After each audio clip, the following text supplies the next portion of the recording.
దానివల్ల ఇంకా వక్రీకరించడానికి లేదు, తప్పుగా అర్థం చేసుకోవడానికి లేదు. డే టు డే అప్డేట్లోనే ఉన్నాము. అయితే ఇక మీదట సందర్భాన్ని బట్టి, సమస్యలను బట్టి, అవసరాన్ని బట్టి ఫేస్బుక్లోను, యూట్యూబ్లోను, ఇన్స్టాలోను, ఎక్స్లోను అంటే ట్విట్టర్లోను తప్పకుండా యాక్టివ్గా ఉంటాను. అయినా మీరందరూ యాక్టివ్ అయ్యారు, ఇంకా మేమే యాక్టివ్గా ఉండాలని ఎందుకు అనుకుంటారు? ఏమంటారు అన్న? అంతే కదా.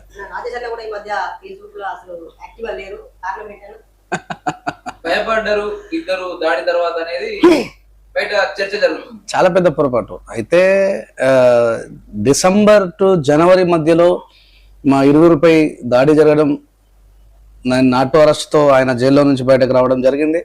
జనవరి, ఫిబ్రవరి, మార్చ్, ఏప్రిల్, మే, జూన్ వరకు కూడా నేను ఆంధ్ర, తెలంగాణ, కర్ణాటకలో అన్న ఆన్లైన్లో, ఆఫ్లైన్లో రెండిట్లలో వర్క్ చేశాడు. అన్న